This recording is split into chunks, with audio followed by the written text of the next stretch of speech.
कहता था मैं बेरोजगार हूं। हम सवाल पूछते थे क्या पढ़ा आपने, इंजीनियरिंग की, अब क्या करते हो? कोई कहता था मैं बेरोजगार हूं, कोई कहता था मैं उबर चलाता हूं, कोई कहता था मैं मजदूरी करता हूं।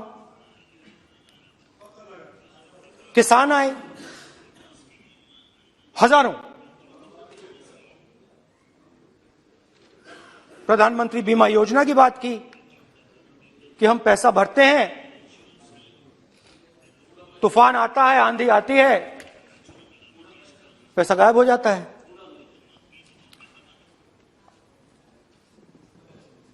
किसानों ने यह भी कहा कि हमारी जमीन छीन ली जाती है, हमें सही रेट नहीं मिलता। जमीन अधिग्रहण बिल जो था वो लागू नहीं होता। आदिवासियों ने कहा, वनवासियों ने नहीं, आदिवासियों ने, कि जो ट्राइबल बिल में हमें दिया जाता था वो आज छीना जा रहा है। तो बहुत सारी चीजें हमको सुनने को मिली, मगर मेन थ्रस्ट अगर मैं कहूं,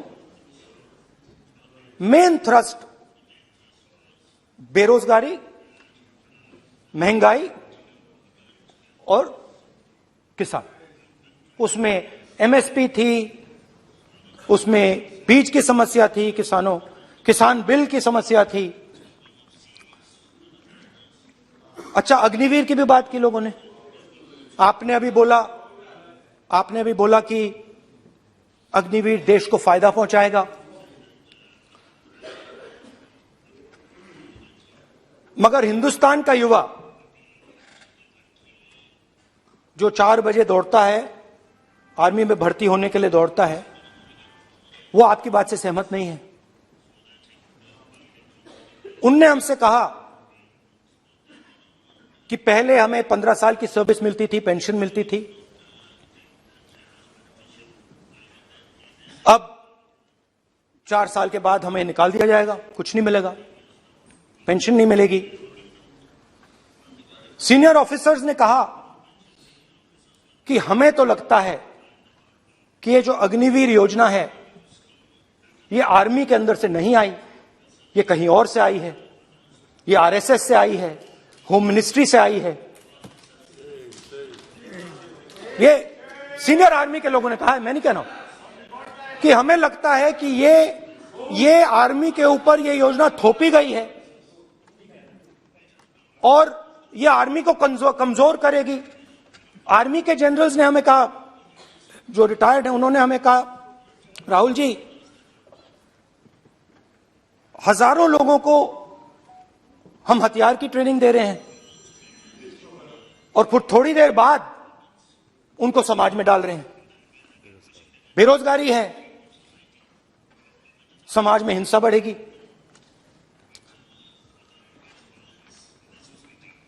तो उनके मन में था कि ये जो अग्निवीर योजना जो है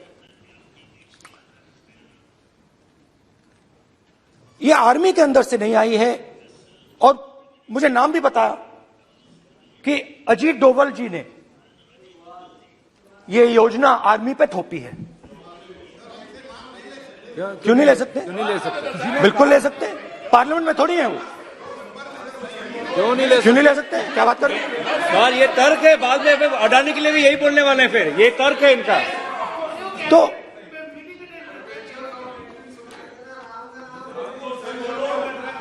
इंटरेस्टिंग बात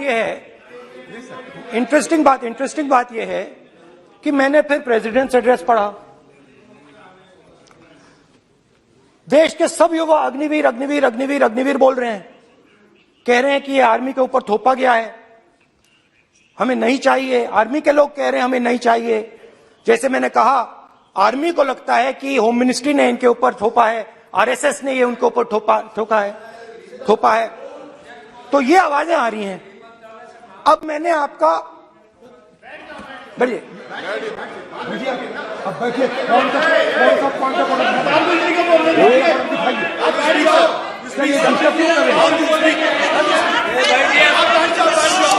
तो फर्क, ये थोड़ा पानी ले आओ मेरे, पानी। तो मुझे एक फर्क दिखा प्रेसिडेंट्स एड्रेस में बहुत सारी चीजें बोली गई। अग्निवीर के लिए एक लाइन थी, एक शब्द, एक बार अग्निवीर शब्द का प्रयोग किया गया और वो भी अग्निवीर योजना हमने दी, उससे ज्यादा कुछ नहीं बोला। कहां से आई, कौन लाया, किसको फायदा होगा, ये नहीं बोला। बेरोजगारी शब्द ही नहीं था उसमें, आपने देखा होगा बेरोजगारी शब्द ही नहीं था प्रेसिडेंट एड्रेस में। महंगाई शब्द ही नहीं था। तो जो यात्रा में हमें सुनने को मिला, अग्निवीर, महंगाई, किसान, बेरोजगारी, प्रेसिडेंट एड्रेस में था ही नहीं। तो ये मुझे थोड़ा अजीब लगा।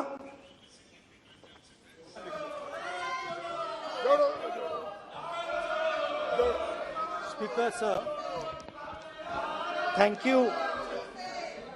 thank you for allowing me to speak on the President's address. It's an honor for me to be able to speak at this house today.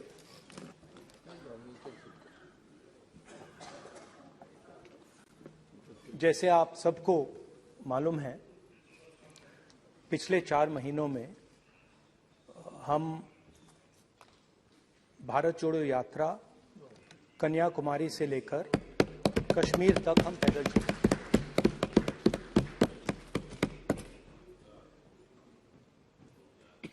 3,600 kilometre तकरीबन।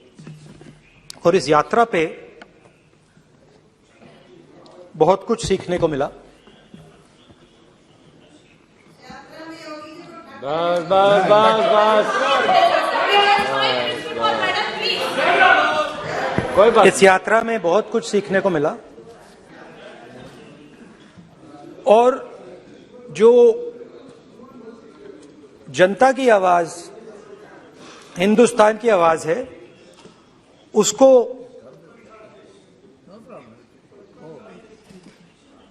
गहराई से सुनने का मौका मिला।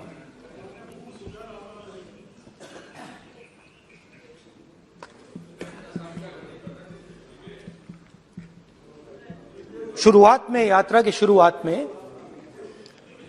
मैंने सोचा था कि 3,500 किलोमीटर चलने हैं और मुश्किल है मगर किया जा सकता है। एक लाइन थी, एक शब्द, एक बार अग्निवीर शब्द का प्रयोग किया गया और वो भी अग्निवीर योजना हमने दी, उससे ज्यादा कुछ नहीं बोला। कहां से आई, कौन लाया, किसको फायदा होगा, ये नहीं बोला। बेरोजगारी शब्द ही नहीं था उसमें, आपने देखा होगा बेरोजगारी